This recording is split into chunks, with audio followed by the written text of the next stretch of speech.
شروع اللہ کے نام سے جو بے حد مہربان نہایت رحم والا ہے۔ جب وہ ہونے والی یعنی قیامت ہو جائے گی، اس کی آمد میں کوئی جھوٹ نہیں ہے۔ وہ کسی کو پست کرنے والی اور کسی کو بلند کرنے والی ہوگی۔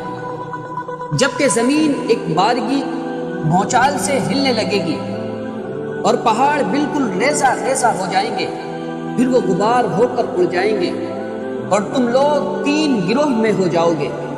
تو ایک داہنے ہاتھ والوں کا کیا حال ہوگا، اور دوسرے بائیں ہاتھ والوں کا کیا برا حال ہوگا، اور تیسرے جو آگے بڑھ جانے والے ہیں وہ تو آگے ہی بڑھ جانے والے ہیں، وہی اللہ کے مقرب یعنی نزدیکی ہیں، عیش کے باغوں میں ہوں گے۔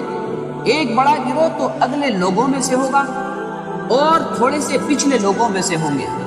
یہ لوگ سونے کے تاروں سے بنے ہوئے تختوں پر ہوں گے، جن پر ایک دوسرے کے سامنے تکیہ لگائے ہوئے بیٹھے ہوں گے۔ ان کے پاس ایسے لڑکے خدمت کے لیے آمد و رفت کریں گے جو ہمیشہ ایک ہی عمر میں رہیں گے۔ آب خورے اور آفتابے اور صاف شراب کے جام لیے ہوئے ہوں گے، جس سے نہ ان کے سر میں درد ہوگا اور نہ ان کی عقل میں فتور آئے گا، اور ایسے میوے لیے ہوئے جو ان کے پسند ہوں گے، اور پرندوں کے گوشت جو ان کو مرغوب یعنی پسند ہوگے، اور ان کے لیے بڑی بڑی آنکھوں والی حوریں ہوں گی جیسے چھپا کر رکھے ہوئے موتی۔ یہ ان کے اعمال کا بدلہ ہوگا جو وہ کرتے تھے۔ وہ وہاں نہ کوئی بیہودہ بات سنیں گے اور نہ کوئی گناہ کی بات، ہاں صرف سلام سلام کی آواز ہوگی۔ اور داہنے ہاتھ والوں کا کیا ہی کہنا، وہ بغیر کانٹوں کی بیریوں میں ہوں گے، اور تہ بتے کیلوں میں، اور پھیلے ہوئے سایوں میں، اور بہتے ہوئے پانی میں، اور کثرت سے میووں میں، جو نہ کبھی ختم ہوں گے اور نہ ان پر کوئی روک ٹوک ہوگی۔ اور اونچے اونچے بچھونوں میں ہم نے ان حوروں کو ایک خاص طور پر بنایا ہے، یعنی ہم نے ان کو قواریاں بنایا ہے جو اپنے شوہروں سے محبت کرنے والی اور ہم عمر ہوں گی۔ یہ سب داہنے ہاتھ والوں کے لیے ہے۔ ان میں سے ایک بڑا گروہ تو اگلے لوگوں میں سے ہوگا اور ایک بڑا گروہ پچھلے لوگوں میں سے ہے۔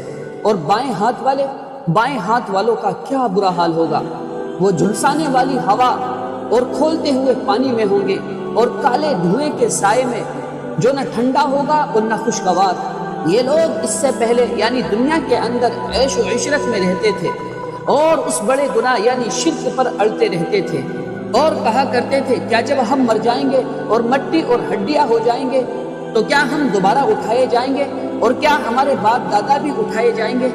آپ کہہ دیجئے اے پیغمبر علیہ الصلوۃ والسلام، یقیناً سب اگلے اور پچھلے ایک مقرر دن کے وقت پر ضرور جمع کیے جائیں گے۔ پھر تم اے گمراہو اور جھٹلانے والوں ضرور زقوم کے درخت میں سے کھاؤ گے، پھر اسی سے پیٹ بھرو گے، پھر اسی پر کھولتا ہوا پانی پیو گے، اور اس طرح پیو گے جیسے پیاسا اونٹ پیتا ہے۔ جزا کے دن یہ ان کی مہمانداری ہوگی۔ ہم نے تم کو پیدا کیا ہے، پھر تم کیوں سچ نہیں مانتے؟ بھلا دیکھو تو صحیح، جو نطفہ تم ٹپکاتے ہو کیا اس کو تم آدمی بناتے ہو یا ہم بنانے والے ہیں؟ ہم نے تمہارے درمیان موت کو مقدر بنا دیا ہے، اور ہم اس بات سے بھی عاجز نہیں ہے کہ تمہاری جگہ تم جیسے اور لوگ بدل دیں اور تم کو ایسی شکل میں پیدا کر دے جس کو تم جانتے بھی نہیں۔ اور تم نے پہلی پیدائش تو جان ہی لی ہے، پھر تم کیوں نصیحت حاصل نہیں کرتے؟ بھلا دیکھو تو صحیح، جو کچھ تم بوتے ہو کیا اسے تم اگاتے ہو یا ہم اگانے والے ہیں؟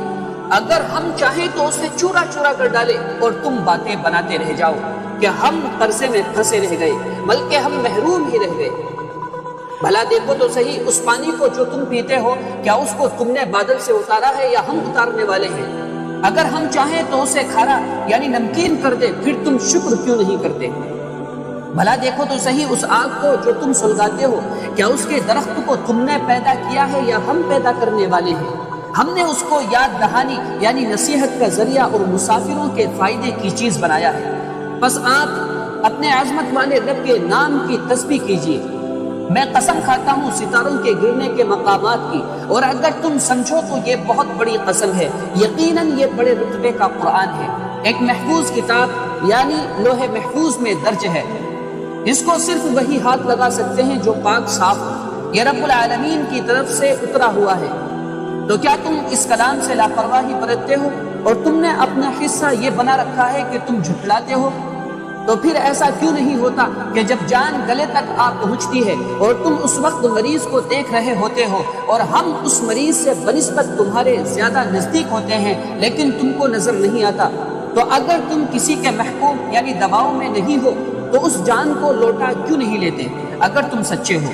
پھر اگر وہ مرنے والا اللہ کا مقرب ہے تو اس کے لیے آرام ہے اور خوشبودار روزی اور عیش کا باغ ہے، اور اگر وہ داہنے ہاتھ والوں میں سے ہے تو اس سے کہا جائے گا کہ تم پر سلامتی ہے کہ تم داہنے ہاتھ والوں میں سے ہو، اور اگر وہ جھٹلانے والے گمراہوں میں سے ہے تو اس کی مہمان نوازی کھولتے ہوئے پانی سے ہوگی اور دوزخ میں داخلہ ہوگا، یقیناً یہ بالکل یقین الحق ہے۔